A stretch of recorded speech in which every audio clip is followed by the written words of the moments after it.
Yeah. Ready to go? Yes.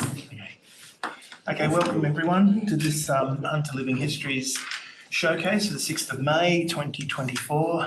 I'd like to acknowledge that we're meeting on the traditional lands of the Awabakal people of Newcastle, and I pay my respects to their elders, past, present and emerging.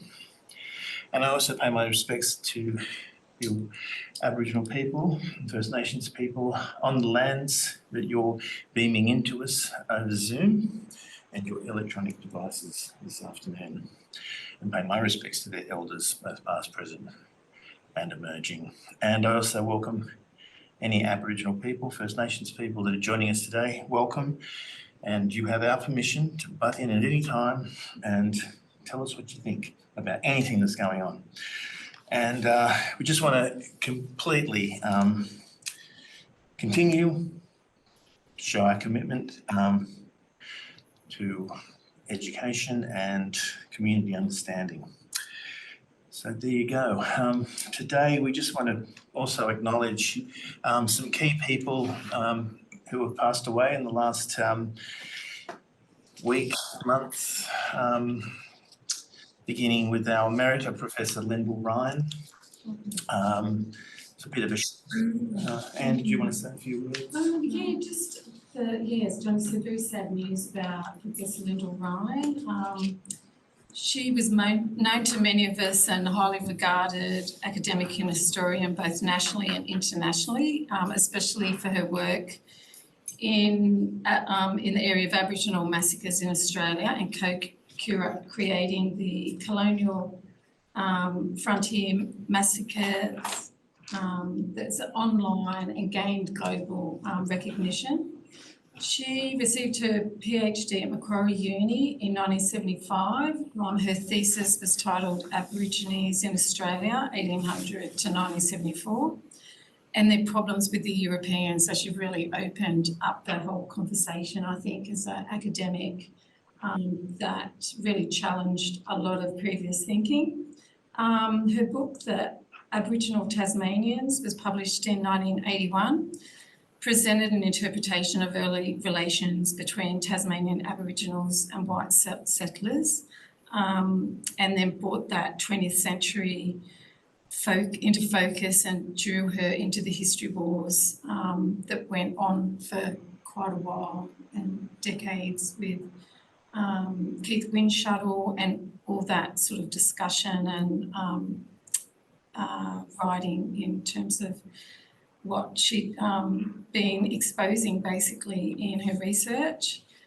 She held positions in Australian studies and women's studies, Griffith Uni, Flinders Uni. Then she was here at the University of Newcastle from 1998 to 2005, and later the conjoint professor of the Centre for the History of Violence. And she really worked up until fairly recently. She was going to chair a session at the Newcastle Writers' Festival that was only 3 or 4 weeks ago, and unfortunately she wasn't able to be there, so her health really declined. But yeah, we just wanted to send our condolences to her family and friends, and she'll definitely be missed in our community, and that Special Collections had presented here in 2022. So yeah, just to give our condolences. Professor Lyndall Ryan. And another local historian that was very close to us is Marie Schilling. She was the wife of Ken Schilling, and Ken and Marie are like a dynamic duo, I guess. I went back looking through the records, our records, and they've had an association with the Coal River Working Party, which was the precursor to the Hunter Living Histories, since about 2005. As secretary to the Newcastle Family History Society, they also became representatives. Marie was always a great supporter, and I mean, we attracted a lot of retired teachers. She was one. She was an author. She was a historian. She was responsible, along with Ken and the rest of their colleagues, with working on the Huntington's History of Newcastle, which was kind of a manuscript that we kind of had, and we still do have, but it was a series of clippings from the Newcastle Herald that had formed a sort of a story that Huntington put together. Well, that group basically just completely retyped it, edited it and published it. They did another history of Lambton. They did a number of cemetery sort of books, going through historical records and just correcting everything. It's just been great. I mean, COVID, I guess, put a spanner in the works with our physical contact with these people. And I only wrote to them recently, Anne-Marie in particular, just saying we missed her, physical presence from the places. But anyway, it was really sad to find out she'd passed away. And my heart goes out to Ken and to their two boys and their family, and we pass on their gratitude for the work that she's done. And as I said to him, a person that spends a lot of their time making sure that other people aren't forgotten will not be forgotten herself. So Vale, Marie. And the third person that we've found out about was Emeritus Professor Barry Botcher in biological sciences. I mean, both he and Lyndall were scholars, very brave scholars. I mean, with Barry Botcher, Barry helped overturn the Lindy Chamberlain case by proving that the blood that they had convicted her on was not human blood. So he really challenged those findings and made sure that justice prevailed and she was exonerated. He was also, while I was doing some work, he was also instrumental in being involved in the Folbig case. So these scholars are very brave by what they tackle, and it's a real honour to be associated with them. All of Professor Botcher's papers have come to the university's archives, so we've got them downstairs for future research. And he's another person, another character, as well as a academic that we'll miss sorely. So our thoughts go out to all their families, and Vale to them. The other good thing that's happened this week, well, not that good thing, but good things that happened this week has been the release of our Stories of Our Town films. We've got half of the creative filmmaking team, that chit-chat von Lupenstab, and his creative partner, Tony Whitaker, who's created magic with two films that were released a few days ago, launched at the Thirsty Messiah to a capacity crowd. The first was on Val Blackett and the second was on Waibagamba, which is the first biography and film of Nobby's, Nobby's headland. Waibagamba is the Aboriginal name. So, Glenn, did you want to say a few words about? Should I jump on it? Look into, do you want me to talk into yours or just? Just talk to the camera down there because they can all see you. That's yeah. So we've had two films come out the last couple of weeks. Val Blackett was the first one, which we're really happy about. Val is a veteran of World War II. We met her when we were making our film Fortress Newcastle, and it's the big. What's problematic with making these films is we interview people for an hour, but when we make the final film, you only see 4 or 5 minutes of their interview, and Val was just unbelievable, just jaw-dropping story after jaw-dropping story. She was only a young 97 then. She's turning 100 this year, so we got her around, younger years. But she was her brain was so sharp, and she was funny, and she knew how to tell a story, and we want her to coach some of the other people we interviewed because she was incredible. And we went back to the interview. There's a fascinating story where she gets shot in the head, which was a great story, but with no photos. So we actually needed to do a reenactment of this whole process of where she got shot in the head. So Ron Barber, I can see there, he's a good bloke, Ron. He opened up the fort to us and let my daughter go up and dress up in an AWAR uniform, and then gave her a gun, gave her a 303 and let her stand at the gates, and we reenacted this whole thing. It was great. And Val this year she said this would be her last Anzac March. She was at the front. She led the Anzac March in Sydney and ended up having lunch with Peter Cosgrove the next day. So it was a really wonderful celebration. So that was that. And that was amazing. And thanks to Ron for all involved. Oh, the other big bit of great news is that Ron has now said that they're going to put Val's film on permanent display at Fort Scratchley. So there's an AWA presentation. So her bravery, you know, is just incredible. And it's really worth seeing. The film's only 20 minutes and to have it on permanent display is a great honour for us as filmmakers and reinforces our connection with the fort as well, because they do great things up there. Then we put out Wibagamba, the Nobby's, the story of Nobby's Headland. This is something we stupidly thought we could tell in 10 minutes, and that just kept on expanding and expanding. And Anne rang me and said, "You're going to talk about the surfing that happens up there," and then you found footage about it and amazing footage that Barry Nancaro had shot, and then that became one element. And then we met this incredible professor, Ron Bell, who's from the uni here. He's such a great storyteller. He told the geological history, the 255 million year history here was just fascinating. And of course, you know, Gianni was there and his stories were incredible. And then we thought, oh, we're almost done. And then we met this woman, Penny Cecil, who grew up at Nobby's Lighthouse, and her stories were like amazing. She said, "Oh, do you want my Super 8 footage from when I was a kid?" And so her footage of living on Nobby's in the 70s was just amazing. And stuff, just photos kept on coming, and local photographers sent us photos and film, and the Herald opened their archives to us, the library, Newcastle Library, obviously the archives here, and it was a labour of love, but it really, we've been saying it's a love letter from Newcastle to Nobby's, because I think if you're from Newcastle, you're going to get something. Most people that have watched it, including people that are in the film, said they learned something by watching it, which is a great compliment to us, because, I mean, I went into this thing not even knowing if the lighthouse still worked. I just assume, because you don't see the traditional spinning light, that it doesn't work, but it hasn't ever stopped working, and it works every day. And also, if the the Port Authority goes down, there's a full backup set up at Nobby still. So it's amazing. And then now there's a whole lot of artists that work out of that space, which is, it's just a great sign for Newcastle. That beautiful spot has had the walkway refurbished, it's had the buildings refurbished. So to put all that into one film and have it released, and I think in the last couple of days we've had 5,000 views on that film already, which is a great sign that it will go on to be probably 30 or 40,000 views, which, if you consider the population of Newcastle, is astounding. So that's us. Oh, we're doing shipwrecks next.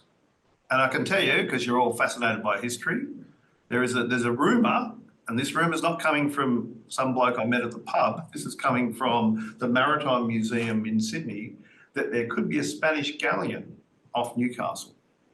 Just let that sit in your brain for a little bit. So whether it's true or not, doesn't matter, because we're making a film about shipwrecks, and it's an amazing story, and we want to get to the bottom and find out what the science and the historical data is on that. So stay tuned. And as always, we are so grateful to Hunter Living Histories, John and Anne.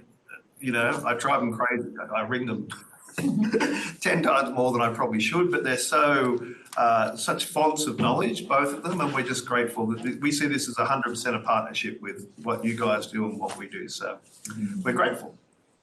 Love Sports Newcastle. Sorry? I love Sports Newcastle. Oh, you loved it? That was brilliant. Oh, thank you. Well, if you love that, you should watch the Val story, and because it's just more. The thing that came out with the Val story, which I loved and we couldn't use as much, is just how much you love Stockton, and how the people in Stockton were so generous to the soldiers during World War II. They were on potato rations, basically, and you'd go to the church and they'd be giving them cakes and all this homemade meals to take back. So that's yeah. And everyone's got that Indiana Jones, you know, in the Last Crusade, when he takes that step into the unknown. Well, our step into the unknown was Val's story, because at the time that they started even thinking about filming it, we had no funding at all.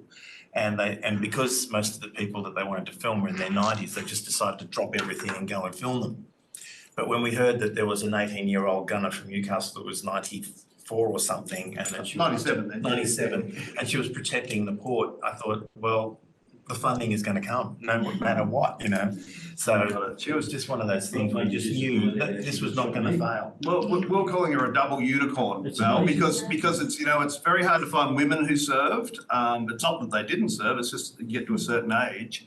But she did serve, she saw action, like they were firing. There was a lot of Japanese activity up and down this coast. She was part of all that. But she could tell a story. That was what was really great. She's so engaging as a person. So I'm glad we got back to her. And her son was just so grateful. Like I've talked to Val since, and she's over the moon about it, and she feels so touched that we did it, and that means a lot. So. Anyway, if you want to see more of these films, Give us $1 million. yeah, support their Patreon account. I know we have a Patreon I know account. all of you know someone that's very, very wealthy. In my case, it's the Vice Chancellor.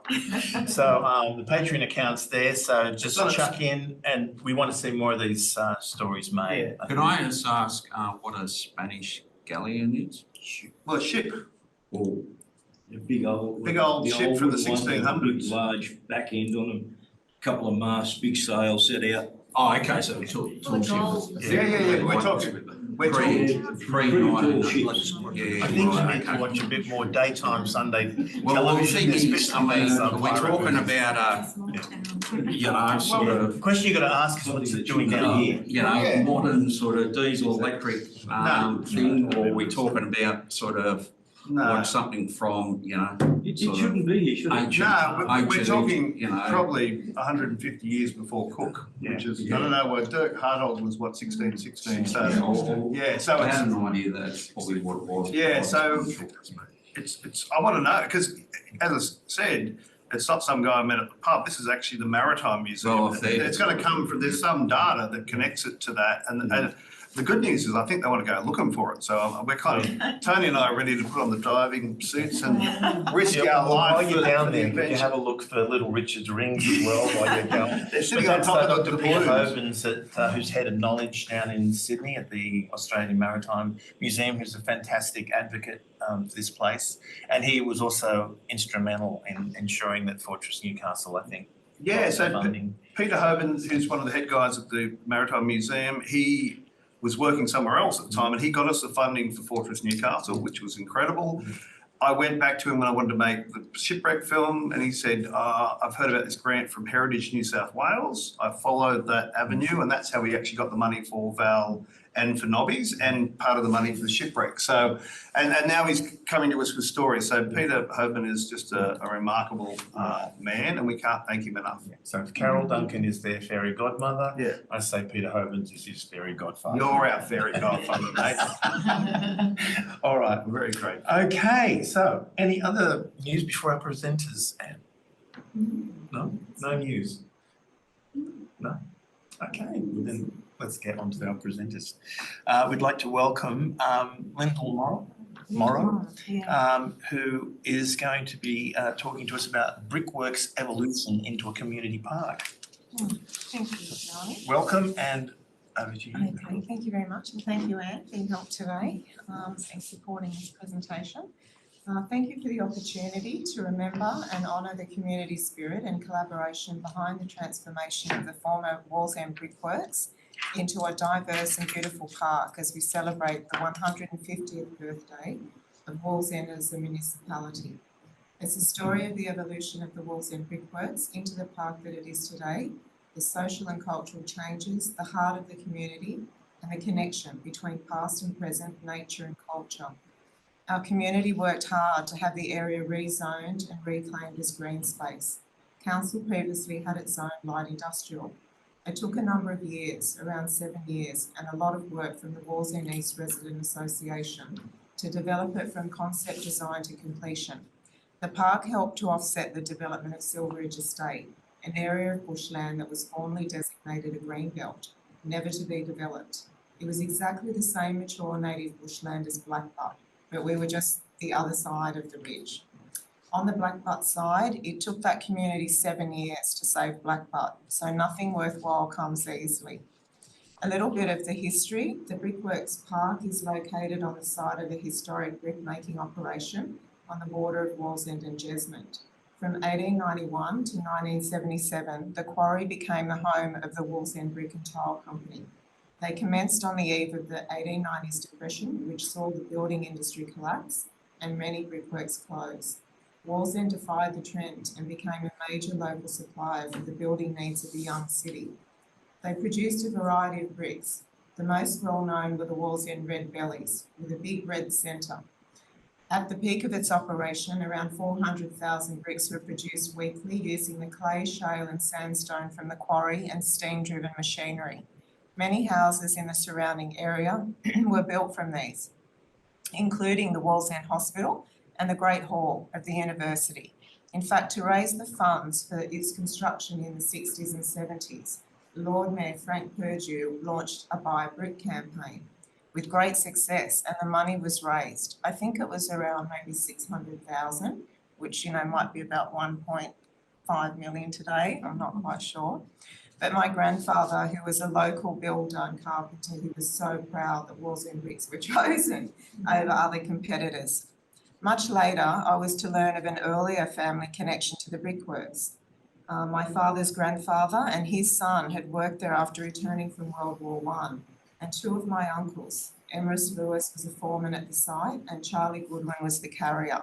Uncle Charlie would saddle his horses up from his house at the top of Blue Gum Road, and they would find their own way to the pit where the driver would be waiting, following the old train line. He carted bricks and coal out to places as far as West Wallsend. That's Uncle Charlie, I think, standing up. After a century of quarrying, the brick pits finally closed in March 1977. Times had changed. There was a building slump, competition from Sydney, and many alternate products on the market. Following the closure, the site remained derelict and degraded and was subject to illegal dumping.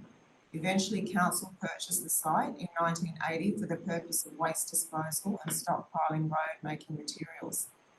In late 97, 20 years after the closure of the brickworks, I returned to Wallsend to begin restoring my grandparents' house, following the passing of my grandmother earlier in the year. My grandfather had passed away many years earlier, but he had originally built the home in 1930, and it was situated between the old Hollywood camp and the brickworks. It was a Californian bungalow with lead-light windows, high ceilings and timber fretwork. He and his brothers, the Hugo brothers, had crafted many homes like this by hand, all around the Newcastle area. There were no power tools. They used to walk to work as far as Waratah, build a house and come home. It was a very charming area during my childhood, with a magical bushland to wander and explore right on the doorstep. The forest was alive. It was thick with gums and turpentines, tallow woods, swamp mahoganies, and awash in wildflowers, native orchids, and peppered with wildlife and birdsong. There were crystal creeks and natural watercourses flowing, and how we all loved to explore the tracks and wander about the remains of the abandoned Hollywood camp. There was a rich history in this pocket of bushland. In an area adjacent to the brickworks was the site of the World War II searchlight station, operated by the Australian Women's Army Service between 1943 to 45, who searched the skies at night for enemy aircraft. My mother and her family lived through the Japanese shelling of Newcastle and remember hearing the terrifying explosions. They found out the next day their fears had been confirmed. My grandfather had built an air raid shelter in the backyard with steps leading down inside to a sea. The houses were all built on quarter-acre blocks filled with fruit trees, vegetable gardens and chickens. It was like a secret garden, a world of wonder, and my grandmother was an expert bird whistler and could call birds and even mopokes down from trees into the backyard and onto the front veranda. Everyone knew everyone. It was a very close community. But by the time I arrived in 97, the character of the suburb was rapidly changing. Increasing development pressures, enormous loss of bushland, infill development, and a new estate at the back door. The seeds of the Wallsend East Resident Association formed in my grandmother's lounge room during a meeting of concerned neighbours with Lord Mayor Greg Hees. By 98, with the support of Alderman John Tate, we formalised a working group to help support the community and liaise with council. Both of my parents became increasingly involved and I was to learn more about family history. By 99, the resident group was made aware council was preparing to sell off the brickwork site for further light industrial development. A public meeting was called and residents attended from both the old and new estates. It was a unifying moment. The late Vic Bell attended and he was shocked by the number of people present, and he exclaimed, "People don't realise their own power." And he was later to go on to become one of the presidents of our group. Following a sustained campaign, continued pressure from the resident group and specifically the Parks Committee that formed from within the group, the council reversed their decision and a plan of management was adopted in 2001. By 2002, we began to work with council to develop the site as a park, paying homage to its industrial past. Cole Parsons was a former engineer of the brickworks and he was able to identify the remnant parts, the layout and note events of historical significance. In the park are the remains of the pump houses, storage shed, brick-making machine and chimney stack. Over time, the site had become contaminated and over 25,000 tonnes of clean soil had to be imported onto the area to contain the road-based material. The resident group, with the help of Landcare, planted over 2,000 trees. The key roles of the park were habitat, history, recreation, involving bush regeneration and habitat conservation, including the top undisturbed area of bushland on Victory Parade to help keep native flora and fauna on site. In August, the varieties of wattles flower, and by spring the wildflowers and native ground orchids can be seen on the nature trails. Looking east into the pit face from the leaf viewing platform is to look back 250 million years ago when Australia was still joined onto Antarctica, before the dinosaurs, birds and flowering plants. There's a rich array of bird life seen in the park, and it's good to do a quick search on eBird, which will bring up the most recent sightings for any birders. There's a variety of other wildlife, turtles and at times kangaroos, as their habitat's diminishing. There are quiet reflective areas, nature trails, bike tracks, unstructured play areas, paved access paths for prams, mobility scooters and wheelchairs, barbecue areas and open space for cricket, frisbee or soccer. With the help of council, an architect was engaged to create an aesthetic to the park with a leaf viewing platform to overlook the pond and the bird life or to study the geology of the cliff face. A sculptor produced a work of recycled bricks, including in his work some of the Wall's End red bellies with a nod to the site's industrial heritage. That work was called the Coolis Incubator, and Coolis is named for, I think it was the Sumerian Babylonian god of brick and the divine architect, and that everything has come from clay, the earth, to make that, and the curves and the structures I think relate to the kilns, and the hemisphere in the centre relates to the bricks, in the kilns. So quite a remarkable work. He and his son created that, and they used all recycled brick as well as the Wall's End red bellies, and they put words into the sculpture. They put Wall's End in there, and I think they put their names. They may have put in Coolis Incubator, I think, which you can look through to find.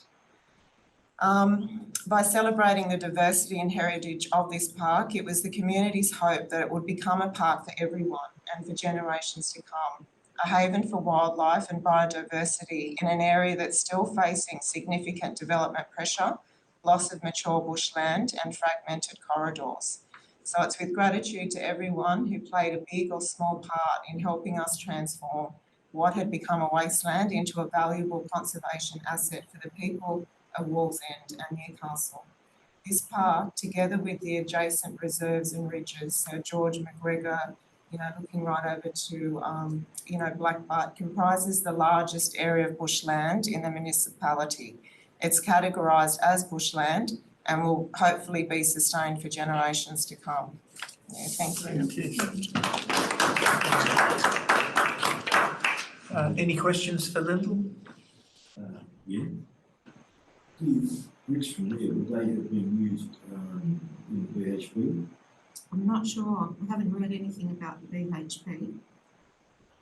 Right, because they use specialised bricks to line the blast furnaces. I was just They're wondering. refractory bricks. Yeah, They were made by bricks. a separate firm, I'd say. Yeah, I know Ian Sherman talks about those in his interview, and There was a plant in Mayfield Refractories or something, I think. photos of the, New Paltz. they reused bricks in the VHP, didn't they, from a historical building? Yes and no.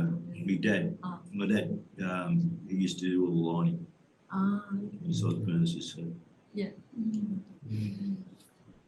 It's a really good example of the community getting together and rallying to sort of save that area. It would have been a big clean-up, I guess, the rehabilitating it, but. Yeah, it was a very big clean-up. And actually last week I went to a presentation, I think it was researchers at the uni on the squirrel glider, you know, in the Jasmine bushland, because so much has been lost with the new bypass coming through. And a lot of them had lived out of the area or were living around Lake Macquarie. And they said they were stunned at how beautiful the bush, they had no idea how beautiful the bushland was until they began like working in there, you know, on these projects to protect the endangered species. Yeah, I think a lot of people just never knew just how beautiful it was in there. And still is, and it's worthy of, you know, doing all we can, because it was like the lungs of the city. When you looked at the aerial view of Newcastle, like looking down from Blackbutt, you know, stretching right over, long before John Hunter was built there. You know, it was just all one area, and then Lookout Road would have come through, and then the western side's just continually been sacrificed over and over. So we're trying, you know, we've tried to hold on and to what little we can, you know, protect what we have got. How much land is left there now then, on both sides? I'm not sure how much land is left on the other side, but they cleared 54 hectares, like 43 hectares of native bush for the bypass to come through. And like the Brickworks Park is around 12 hectares, you know, trying to restore that because the corridor's been fragmented as well, you know, for animals to travel around, which is why there's kangaroos in the park now. Yeah. Yeah. Can I just comment? It's that's about the best, or one of the best examples of regeneration that I've seen of, you know, that sort of industrial site, particularly in that area. You go to, of course, Mayton Hospital is, you know, now occupies the site of the East Mayton Brickworks, and then, you know, you've got the Thornton Brickworks, which are just derelict, you know, effectively. In Sydney, it's like a basketball stadium or something like that at Thornton Lane. And like, you know, as far as like if you go to the former side of the East Greta Colliery area, that's now housing. So, you know, so I mean, it's a pity, but the thing is, you know, in that sense, but seeing sort of being able to sort of return somewhat to what it was like pre sort of European occupation is, you know, it's a great thing to see, you know, it come out of it, you know what I mean? Yeah. It's nice to celebrate it for the 150th birthday for Wolseley, and like to think about the community and what the community, you know, has, like the people that would have worked to build Wallsend Hospital, you know, the miners, and just how community plays a big part in shaping who we are. And well, that's right. yeah, You know, that's the thing. It's good. It's a very good example of regeneration there, because you brought the not only have you looked at what was there before, but you've also been able to, you know, to a reasonable degree anyway, bring, you know, the industrial aspect of it, you know, like with the brickwork and, you know, with some of those stories, you know, it's an excellent example. thank you. The bio brick thing was good. Yeah, I thought that was true. What a great fundraiser. Yeah. Yeah. Are there any questions through the Zoom, people? Okay. Oh, thank you very much, Daniel, for that. Okay, so our next presenter is Shane Blatchford. He'll be talking on the Broadmeadow Locomotive Depot project, which is something that's been going on for a few years now, and is involving architecture students as well, architecture in the built environment, who are working with Shane on this. Look, all this forms part of a theme that's been going on with the housing sort of crisis that we've got at the moment. We've had a number of groups at the end of last year approaching us about various strains with this thing. We had one with the Walker Works, which has been okay now because that's gone into sort of, no, that's been abandoned. But there've been other areas where things are getting sort of under stress from the housing imperative. So everyone wants to see public housing happen, but there's sort of this kind of mania now that we're in a crisis, which has kind of been caused by poor planning that's been decades in the making. So what we're trying to avoid is another more poor planning based upon what we've got now. So we've got to remember to keep our brains in gear. Anyway, one of these places has been Broadmeadow, and Shane is going to bring us up to scratch with the think tanks that he's been working with. Thank you. Over to you, Shane. Thank you. Thank you very much, Jamie. This is 25 years worth of work and research and different people I've worked with over the time, and there's been many reports done. I've been involved with those reports, and now we're just seeing the culmination of all this work come together with the Master Architecture students with the university, which is heartening to see all of this starting to come together. As John touched on, the housing and that crisis is in the mix with this. But if we have more poor planning, we're going to end up suffering in the longer term. So I'll begin the talk and we'll go from there. So thank you. 100 years ago, in March 1924, Broadmeadow Locomotive Depot was officially opened by the New South Wales Railways. This marked a milestone in the development of the mechanical and traffic branch and changed the focus of the way that the railways operated to a modern standard and lasted and adapted for over 70 years till its closure on the 24th of December 1994. Today we wish to present a new chapter on the adaptive reuse of the depot. This plan has been designed by the Architecture Master students at Newcastle University. We wish to thank and honour these students' engagement, vision, thought, passion and hard work in conjunction with the members of the Newcastle Railway Institute. We also honour the late Dr. Bernard Curran, whose vision and insight led to the work with the university, bringing about the reality of a major project for Newcastle community in which Bernie was so passionately engaged. This volume of work has been compiled over a 12-month period, ending later in the year. This study has produced a master plan that shines light on all reports that have been gathered, the written works and research of these people. We now have the master plan of the site showing the correct way of planning and managing a project of this size. The volume of work of the student and their professional approach is what New South Wales bureaucracy and government do not want you to know. These students have produced the truth of the proper planning for the Broadmeadow precinct. They have addressed the opportunities and benefits and have taken into account the flooding requirements and show the true extent of the damage that will be done to the surrounding community if not considered. This includes the real contamination issues for the sites across the area where the housing is proposed and for the whole of the Broadmeadow Hunter Park and the locomotive depot and its effects on the surrounding community.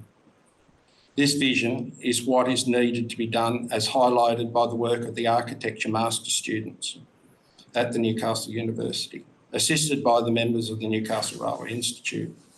The design proposals and highlights is a sympathetic urban design of natural landscape with the housing and central green space, including flood mitigation and heritage considerations to benefit all. This design would be pleasing to the eye and in turn would meet the carbon neutral and climate design features required within the plan. Newcastle deserves an integrated outcome with input from the community as to what they would like to happen to the site. The New South Wales bureaucracy and the government have their bulldozer mentality with poor planning that continues to plague Newcastle in the honeysuckle development area, and continually existing mentality of other Sydney solutions without public consultation, and the continual rubber stamping of bad long-term outcomes by the Newcastle Council and their bureaucrats that continues to adversely affect the community for generations to come. A nothing to see here mentality and disregard for the Newcastle and Hunter community continues to damage the sustainable livability, health and safety of the populace. Regardless of the sensibility of the proposal with the people presenting, it'll be ostracised and dismissed by the government the same as it has with the community. Collectively, the passion for great sustainable planning and architecture has been demonstrated by the students. We are jointly passionate about the correct outcome for the long-term future of our generations that will come after our actions. We do not matter. The central theme you can see there in the middle is designed by one of the students. You can see that they've actually taken the flooding into consideration with the whole of the Broadmeadow site. It actually allows the water to flow along its natural course. We've looked at all the hydrology and that for this area, and it allows the water to flow high along those areas where it does naturally form. It also recreates an area of what was naturally there before 1788. And we've also been working with country. So now what I'll do is I'll take you through Harrison Campbell. This is last year's architecture thing. This is a concept design of the two roundhouses, the old district manager's building and the history of the site and the way that that was developed and what it looks like, the overall planning and what it once looked like to a concept. This is the solstice of where the sun actually runs around the site for the housing, the planning. This is a planning drawing that was done by Harrison. I sat with him during this and all the other students. This is another concept design. This was also worked in with the Newcastle Museum and Library to show an area where this could be actually taken to. Julie and Marceau David have looked at putting the library and having a museum for larger objects on site. This is in between the two roundhouses. This is a entrance hall that's looking from above the entrance hall in between the two roundhouses. He's done a sawtooth roof design, which was on a lot of the railways used that during the years that they've done. Looking towards number 2 roundhouse, and then overall design again of how it can be integrated into the community. Entrance halls and exhibition centres and areas for people to come to. This could also be used as conference centres, and this is the old wash bay. It's a link between the two roundhouses. The old roundhouse on the left and the new building on the right, all done out of sustainable timber. Number 2 roundhouse with some extra areas for storage and maintenance. A turntable, that's just this is the, we're getting into a library component. All these areas can be moved back and out. This is in number 2 roundhouse. This is just a concept of what could be done in the number 2 roundhouse. The engines can be moved in and out if they're there, but we would be showcasing the local engines that we had here, including some of them that were important to Newcastle. We had 47 railways at one stage in the geographic area of the Hunter region. This is also the staging areas and the way we've looked at that as well, as so things can be exhibited. HS2. It's been a long process with this, and I can't thank the students enough. This is where the Garrett roads were. that's on number 2 shed, and then the offices that were at the back of number 2 shed, so we've shown that as well. This is looking from number 2 shed to number 1 shed, but we've extended, and then from 2 shed looking at there. Now, anatomically, that's not incorrect, having the Flying Scotsman there. It was there in 1988 and 1989 during the bicentennial. This is number 1 shed as re-envisioned as a library area, because we've gone from the museum to the library. What we've done is taken the original sawtooth roof and we've put the main part of the Newcastle Library in there as well. All this area can be moved backwards and used for conference and other areas for the community to use. So it just gives, it's all done with sustainable timber, which has been a hallmark of what they've been doing up there. It's a compressed timber. We could never ever get the tallow wood that was once there and in the sizes that was once holding the roof up. So we've done, so this is just something that we continually worked on. I'll just let these other few go through. That's the top of the number 1 roundhouse as it could possibly look if their library and that was put into it. The turntable has been taken out. I don't know how Heritage feel about that, but yeah. And the water is actually to represent the water storage that was on site with the tanks. This is the 1924 building. This is the only building left from the original depot. It's been reimagined as well for the office, and it would be as a community space as well. That's the interior as they'd seen as a concept. And this is the double-storey building that was built in 1970. Unfortunately, it's outside of the area at the moment, but we looked at this as a complete community space building. It also allows, we've opened it up because of the construction of it, we can actually knock the brick walls out and put glass in and open it right back up. And this is looking from that building, looking from the, as it's been redone.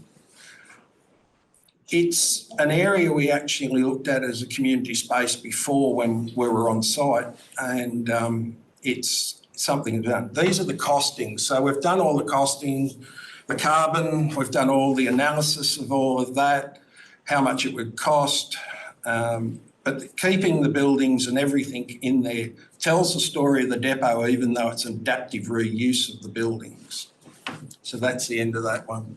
We've got one other one to run through, and this is the combined, this year's combined designs by the students. There is 125 slides with this, but we've sort of picked out the best ones of that. It is a basic master plan of the site, and the students have got all their individual ones which haven't been presented as yet. They've been marked, but we haven't seen the final renders of them. So that's the coal stage as it stood up until 1978. This is the ownership of all the land around the area the students have done. This is showing what the government owns and what their plans are for the whole of the Hunter Park area, not just Broadmeadow, and the strategic frameworks that have all been done. They've taken extracts, as I said, out of different reports. So this is the overall content of what's there now and what is around it. So we did another section of heritage. So the designing with the heritage, so they've got to design around what is already there and keep what's to be done. So these are the areas that have been identified as archaeological areas of significance, and that is the local environment plan. The only thing that's listed in the state is the roundhouses and a piece of railway line up near the back of Ganninans. So we work with country. So we work with in there. They work with the country and the Aboriginal, storytelling of how the land once was. They've looked at land management of that, connecting the country back to the site, how that can be done. The geological timelines once again, and Lyndall's touched on that as well. So this is a complete timeline up until the end of where we're working now. The original area, what it looked like from Hamilton South, the original trees, they've actually gone back into looking at what it actually looked at. Broadmeadow looked very much like this.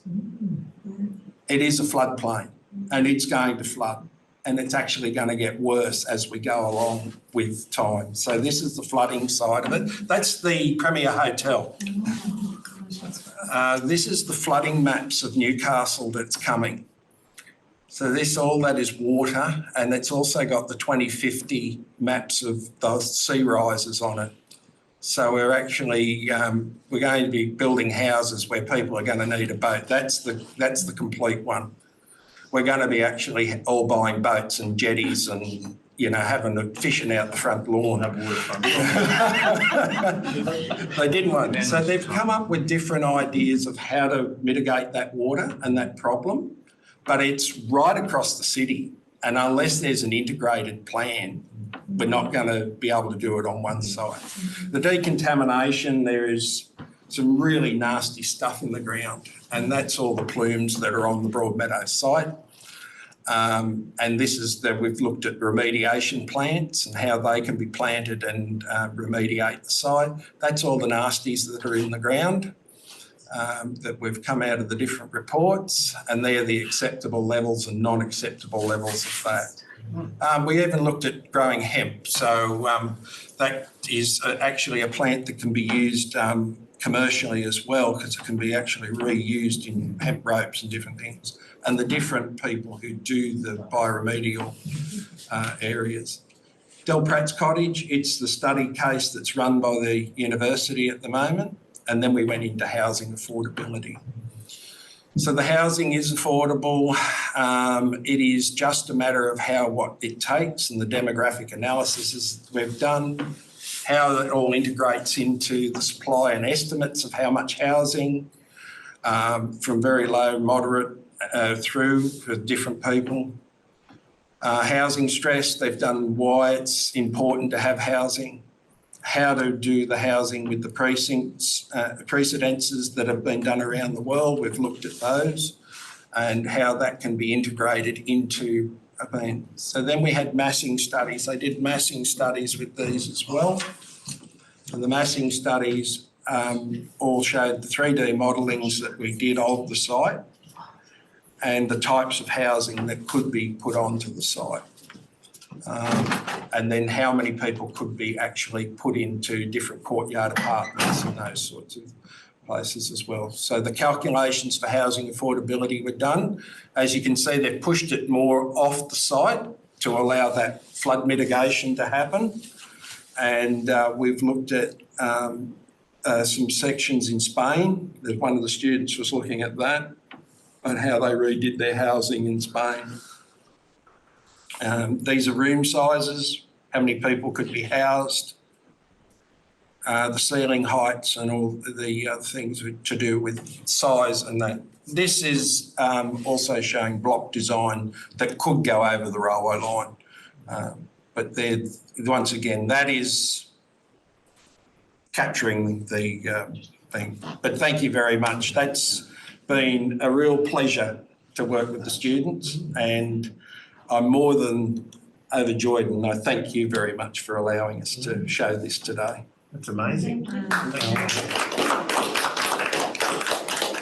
It's wonderful dealing with young minds that are working on these problems. I remember you talking about this maybe a lifetime ago during the Heritage Hunter thing, when it was just, you guys are history fanatics when it comes to rail history, but this was an interesting problem because the government was earmarking it for housing as well, and there was a time when that planning was going into a much more comprehensive and much more holistic approach before everything became like an urgency to get as many people into housing as possible. So the interesting bit with this thing is that we don't want to have a situation by which people can't be insured because the houses are in flood-prone areas. They say they don't want to build into a floodplain, but what we deceptively do with the landscape is what was an Aboriginal wetland has now become our football oval, and and those sorts of things are masked, but that landscape has an ancient memory, and anyone who lives in Steele Street, which it's in Newcastle West, around the old museum site, that whole area was again a low-lying wetland, and during the Passion-Bulga flood, it went back to being a wetland, just like these areas will. So we really have to put our brains into gear and do this sort of planning, and I'm just blown away by the comprehensiveness. I think architecture and the built environment also have Aboriginal scholars working with them, so they're really getting serious about indigenising the curriculum so that everything is being looked at as holistically as possible. So it's amazing that they've been working with you. So I just find that great. So any questions, any observations, anything? Can I ask Yep. where it goes from here? Like, is there plans to submit this to authorities and ask? Well, we would hope that we would be listened to by the authorities and by the people doing the planning in Sydney, because that's where our planning is coming out of. It's an unfortunate thing that and we end up with Sydney ideals all the time. If they do what they're going to do, the roundhouses will just be isolated. No one will be able to get to them. And it'll end up like Everleigh and Carriage Works, big open spaces with no one in them. And those sorts of things, we can't have that sort of thing. We need a community engagement of that site. And we also need to be able to tell the story of Newcastle on that site. From, prehistory right through. And that's been one of the objects we've been doing that and working with those sorts of things, because we don't actually have an area where we tell our story. And Broadmeadow was sort of visions that we'd had. My time over the last 25 years has certainly developed to this. So how do we get it out to the authorities and make them listen to us? Well, it's all done. It's done for them. It's just a matter of whether they will continue down this bulldozer path, which they do. Engaging people. We had. About to exchange the QR code. Where would that be set? Just keep talking. Really, so from that point of view, we've got really, we did a planning thing, and we knew right from the word go that the decision had already been made. You could tell by the mood of the room. Yeah. It had been signed off. 2 days later, it was actually done completely. They just signed it off, and they divided the land into several sections, which has actually isolated the roundhouses themselves. So if the community doesn't sort of stand up and actually demand something of this, because this is our last really significant place. We've lost BHP, we've lost Pasmingo, we've got nowhere else, we've got nowhere to tell Newcastle's story in any sort of formal way. So when we started talking to the museum and the different people in that, they said, well, where do we tell our story? The Newcastle Industrial Heritage people, where do we put those large objects that are on display, like the AA Company winding engine? We bought that back when I was with Rod Caldwell and the Institute of Engineers nearly 20 years ago, and it's still sitting in not where anyone can actually see it. So if we push the housing back towards the drain area that way and that way, and leave that as a green space, then that's a better outcome community-wise, because there's an area like the Brickworks Park that can actually be used. But then we can tell the story, the prehistory of Newcastle as well in that area, because it was the Wallaby Plain and it was a hunter-gathering area for the Aboriginal people. And we need to tell that story. And you pay a lot of money in materials to create a building like that roundhouse to house a library or a museum, but it's already there. So we've also looked at, because we've got such historic, and I know steam engines and different, but New South Wales doesn't hold all the locomotives that were once used by the railways, and the private railways are even less represented. We've had 47 private railways in this area at one stage. different, and it was all carrying coal and produce and it was all coming into Newcastle. Originally it went to Maitland, but now we're in Newcastle. So we need to tell our story, not Sydney's story. Because if we didn't export coal to Sydney, I doubt the colony would have actually, the research I've done, the colony would not have survived. Not to mention all the trees. Yeah, all the trees, all the cedar, everything that went. This is why it's been very important with the stories of our town, to tell our stories, because you'll have the Premier of New South Wales saying that we never knew how to build a train here, when we do. So you start to get this sort of amnesia or dementia happening with what you can and can't do as a community or a society. So it's really important to understand our achievements and have them somewhere that people can remember them if we've moved on to new things. I think it's from when you said about the idea of not factoring in the people and factoring in that sort of like the enjoyment of life and the enjoyment. I feel like that's like my research area is in Newcastle and the sort of various levels of colonisation and the idea of that the work, it's this area that's so masculine, so driven in just head down, arse up kind of working with no enjoyment of life. And I feel like this kind of thing would actually put a stop to that for good, like this is a celebration of this place and what it was before colonisation, what it is now, what it has been. Just because Sydney has always seen us as the workhorse of the state. So it's part of that is stepping out of that shadow and going, we claim this area actually for ourselves. It takes glory from everybody. I've heard about a plan The originally report for that transport heritage, they don't want nothing to do with it. And that's transport heritage, and this is heritage we're talking about, this whole area. I've worked in there with Shane, Paul, I've sweated in there, I've had a heart attack in there, all because they wouldn't come to the party with anything. They just didn't want to know about us and they lied blatantly to our faces. And then all the politicians in Newcastle that get around come voting time, how much they care for Newcastle, they don't want a thing to do with it. I mean, somebody's going to get rich building houses in there, okay, like they always do. Many years down the track, what's it going to look like? Another, I hate to say the word, but slum.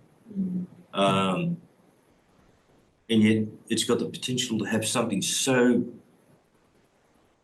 great that right in the heart of Newcastle. And then a short stroll out to the parklands. I mean, to have those two things side by side, they are side by side, they're not far apart.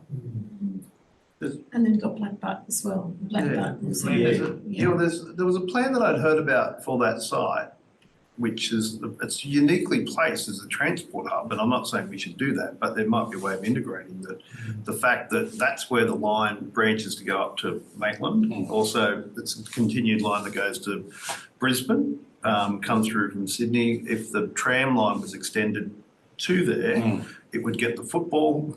Like there's a way of linking all that, but if it was done not to impact, it can be both possibly in the, because people coming from Sydney can land there. If there was some way to get to the airport from there and connect all of Newcastle through that very central area, you've got parklands, you've got the museum, but whether that would impact it too much, I don't know. But it is uniquely placed, isn't it? It is. The rail link goes in, There was a rail link to go. I mean, the train could actually pull in there and let people off there. It was actually, there were several groups that wanted to bring their steam engines in there and do them, but the New South Wales government and Transport Heritage have just gone, no, we just want everything in Sydney. We can't do that. There's nothing beyond the Hawkesbury River. And that is a travesty in itself, because here we are, we're the home of the railways. 1831, we've got the first railway. And then, you know, we've got the first paying passenger, you know, at Hexham to Minmine. Yeah. Before You can see it in the 1855. mapping too. The minute the rail lines go in, any transportation infrastructure, you find populations start to grow. We grow like microbes, you know, around these sorts of intersections, and it's almost becomes like a nervous system. So our rail lines, and we need them because I mean, every time there's some kind of malfunction with the rail system, they put people into buses. Everything goes to goes to chaos. But look, the roundhouses are incredibly amazing buildings just on themselves. I mean, even in England, when you've got the roundhouse that become performance venues, I mean, they really do conjure the imagination. Does anyone from Zoom want to ask a question? You've been very quiet and behaved. There was one comment from Tully from Singleton Public Library saying amazing, thank you very much for sharing. And Robert has asked whether you've got a Facebook page to engage with the community. We're in the process. That was my question too. How does the community We're in the get processes of doing that because we've been very careful over the years not to excite people too much and then offer too much that we can't give. So those sorts of things have been very measured over the years. Yes, we do want people engaged with this, but it's the measure of how you engage them. Yeah. Well, before Bernie died, we put all those documents up on the Hunter Living History site, which was almost like the background data to this site. So as far as the students, how they had everything with regards to the history available there with those reports, especially from Rod Caldwell and all the government reports as well. But this has been sort of the next level with getting the students involved in really turning it into concept plans into reality. And one more comment from Kerry Shaw from Newcastle Libraries. Yep. Oh, it is for everyone, isn't it, Kerry? Yeah. Apparently, Kerry's to have a new digitisation lab out there, so it's a yes vote from her. Kerry, your will be done there. Look, without people, and it's anything we do in life, and right through human history, without people, and in cases of activism and people coming together, nothing gets done. I mean, we can have a dozen steam engines and we can have, you know, a dozen industrial arts things, but we have to remember that to those things to once operated or continue to be, we need people. And I think in a lot of ways our politics has forgotten that people are important, not just at voting time, but all the time. And I thank you for your time today. Thank you all out there for your time today as well. Thanks very much, Shane. All right, so what do we do for the rest of the afternoon, Anne? Oh, look, what else have we got on our agenda? Updates. Okay, updates, yay. But we need like some sort of music to go through one segue to another. Yeah. Dun, dun, dun, dun. A quick update from Kerry about the digitisation lab. So there's anything else you want to add, Kerry? Have anything that's coming up? Or Anne, do you want to bring us up to date with what you've been doing? Kerry? Oh, sorry, I thought you were referring to Anne. Well, I've been on 2 weeks leave, so nothing much at the moment. The portraits of the railways is proving to be very popular. So if you're really into the railway history, I suggest you come in and have a look at the exhibition because it's really, really awesome. And I know that the digitization of artifacts from the Hollywood site is going ahead in the next couple of weeks. And some other things to do with the oral histories coming out of that project as well. I don't have the full details because that's Bridie's department, but I know that they're working on that. And that's really about it, I think. Sorry. The objects from the Hollywood site, what kind of things are they, do you know? I know there's a lot of marbles. But other than that, I think it's mostly like small objects that were found in the ground, but it's the sort of like I haven't laid eyes on them myself. I just know that there were a lot of marbles, and they needed to get an electronic caliper to measure them, and things that will have lasted a long time in the earth. And we have some people bringing in some photographs to go along with the oral histories, I believe. So that'll be an interesting space to watch over the next couple of months as the team bring that one together. So yes, I guess maybe on a personal note, I'm off to Turkey in September. So if anybody has any grave sites at Gallipoli that they'd like photographed, just let me know and I will do my best to photograph them for you. Very much. That's very kind. So Robert Watson, I think Robert, you've got a quick update? So I'm going to share my screen.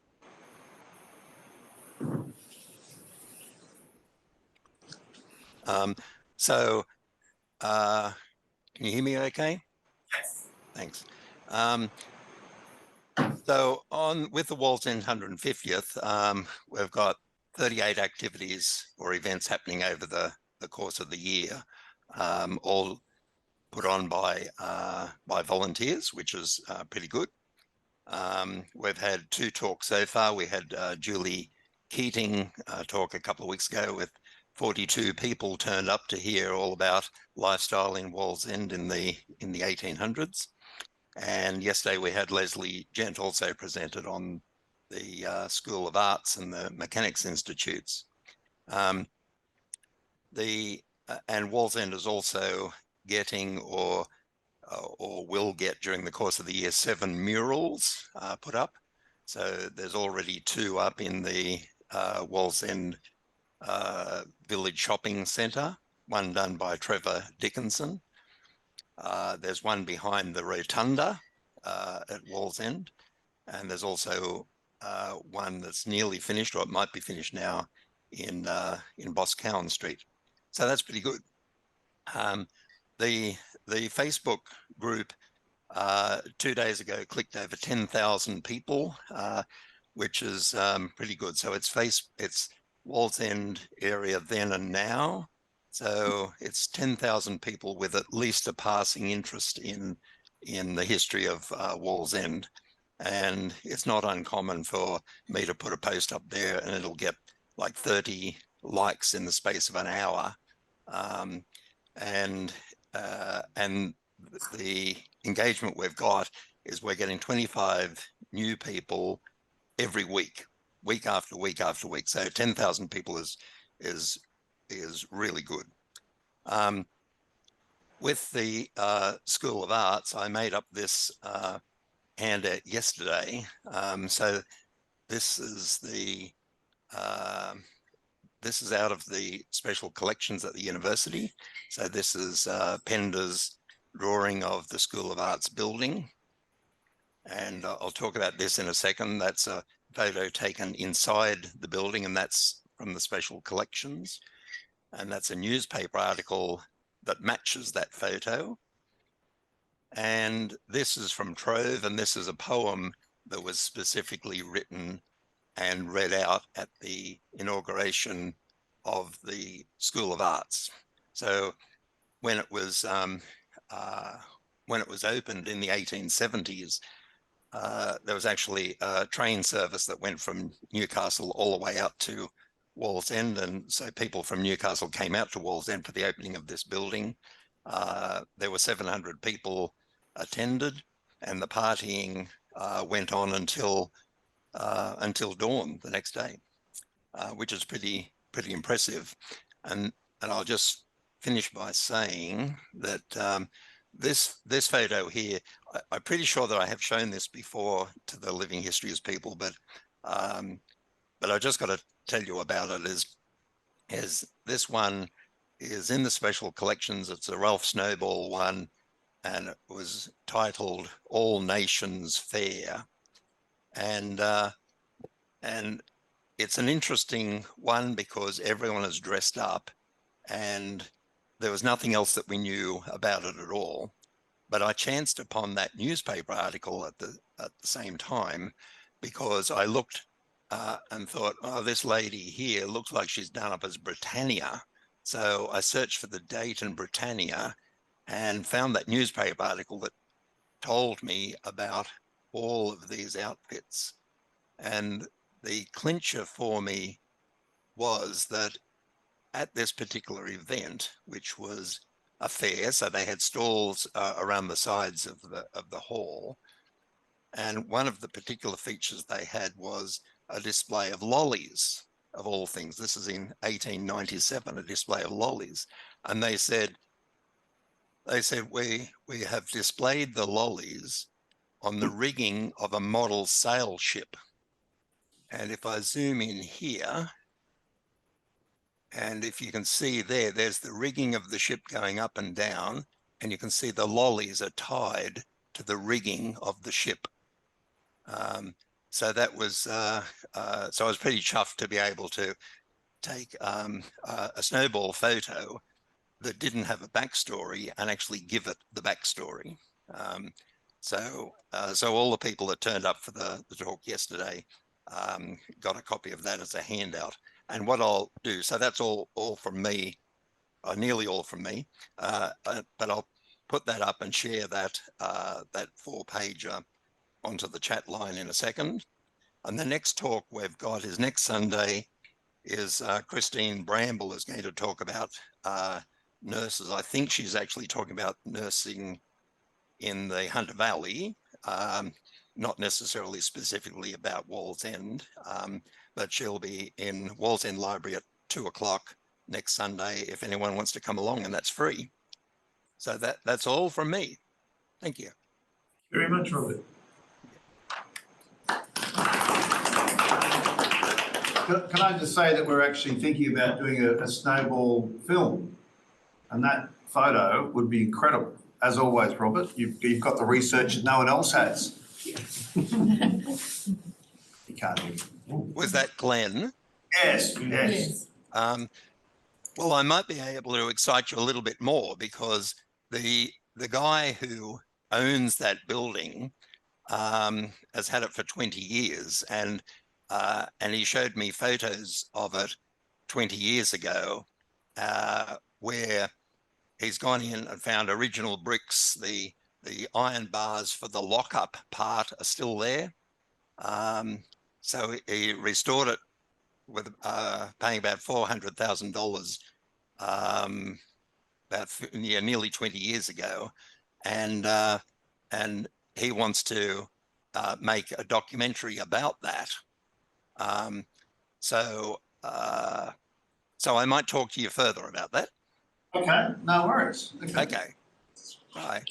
And Tully, do you want to give your update from Singleton? She's got a croaky voice. Oh, croaky voice. She put a Oh, it message. doesn't matter. So I can read it out Okay. on her All right. behalf. She sent me a message. It's a bit croaky. They had Peter Fitzsimons come and speak and had a fantastic turnout. Currently have an exhibition in the foyer called Connections. It's on until the end of the month. It's a historical photographic exhibition showcasing the evolution of transportation and its impact on society around Singleton LGA. And Scott Bevan is going to talk at the library this Thursday about his updated version of his book, The Hunter, re-released as Return to the Hunter. Thanks, Tully. We don't mind croaky voices. All right. Any other updates? Yes, Johnny, sorry, I have one. Go ahead. Starting on Mother's Day, the sculpture at Fort Scratchley is on again. The bump-in day is tomorrow, apparently, so we're hoping that the weather's not as bad as they're forecasting. Last Tuesday, the sculptor who produced the whale for last year had his sculpture for this year moved in. It's to do with Helen of Troy and the wooden horse and that sort of thing, and it's supposedly Odysseus, and it's massive. It's 7 meters tall, and it's in there. Was been in there for a week, and apparently there's an official opening on the Friday night. Prior to that, in the function centre, and the function centre has been hired for the period of the sculpture at Fort Scratchley, and all the small sculptures will be displayed in there. But Graham pointed out that he was virtually been contacted since the last one was taken down, and there's, I think, 150 major sculptures plus all the small ones that are going to go in. So it should be very good. Thank you. Fantastic. Thank you. All right. Any other topics for discussion or anything people want to raise in their spheres of activity? We okay? We're all happy with history and heritage besides the normal? Yeah, we'll at next meeting announce who our creative in resident successful candidate is that they should know this week. So fantastic. Next month we can announce that and maybe introduce them to this group. Because we've had some pretty interesting proposals, haven't we? All right, so there's, and anything else, people? Now's your chance before we sign off for another month. If I can find you $1 million, you want to do a Broadmeadow documentary?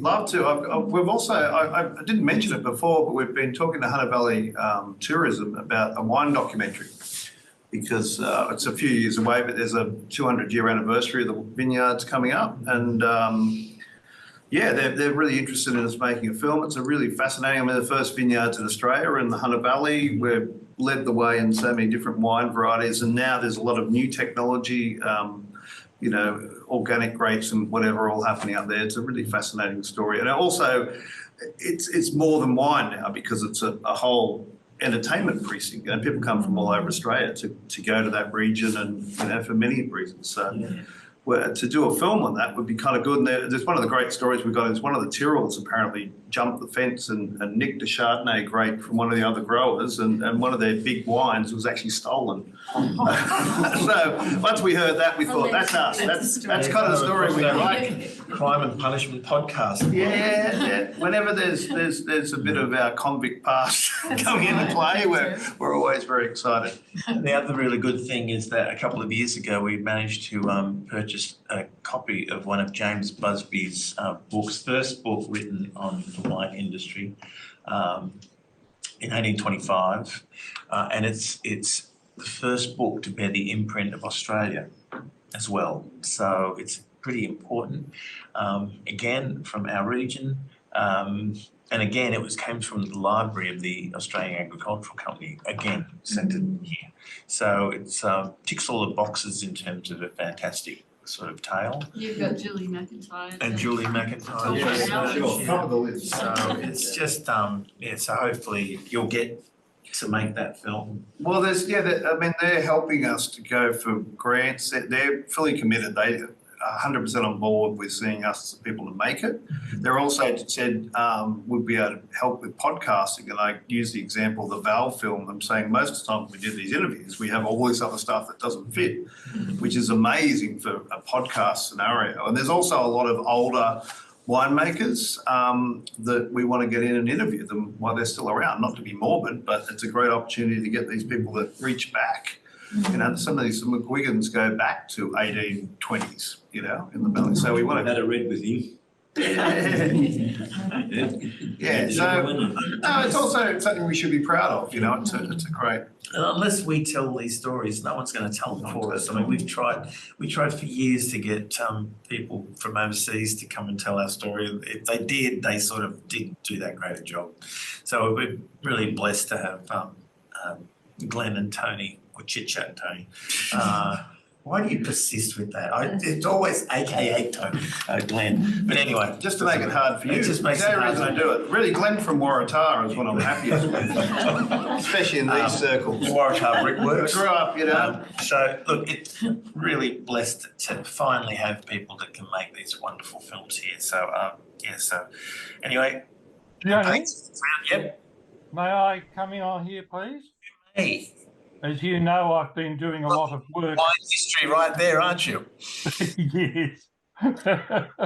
Yeah, and there's a fair amount of my work as well as Julie McIntyre's work in Andrew Cayard's new volumes, which are really, really top books.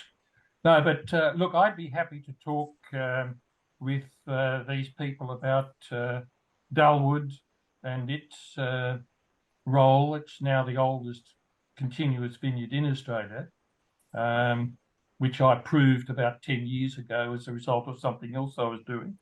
And I've also got a lot of material now on the start of the vineyards at McColbin. So, all that is really fascinating to me. If you can forward it to John, or John's got my number, we can connect, because that film is becoming a reality every day. We're going to make Shipwrecks first, but I can store that and have it there in a folder for when, because that's really fascinating that, you know, anything that well, shows... I'm doing a PhD at the moment on the convicts that worked for the Wyndhams at Dulwood. Wow, that's... Well, and I'm also giving a talk on the contribution of John Wyndham, who was the first Australian to put the Australian wine industry on the international map through the 1860s, 70s and 80s in Europe. Wow. We want you. And I'm also, Ian Riggs has got me to do the address on George Wyndham's contribution and how he started off and what his background was and the training he received before he came to Australia in France. That's fantastic, Don. That's amazing. We definitely... So, Gianni, if you can get... You've got all my contact details. If you can give them... Forward them on and then we can talk. Sorry, Glenn from Waratah. Yeah, will do, Don. Thank you very much. Good. All right, well, look, that brings another Hunter Living Showcase to an end. I'm very sorry to see you go. Thanks for everyone that braved the storms to come to the university to join us in person. And thanks for all the Zoomers who Zoomed in. We'll miss you, but we'll look forward to seeing all your faces again next month. The day.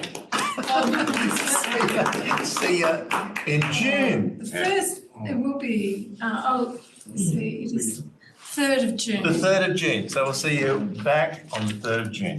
Bye-bye. Thank you very much.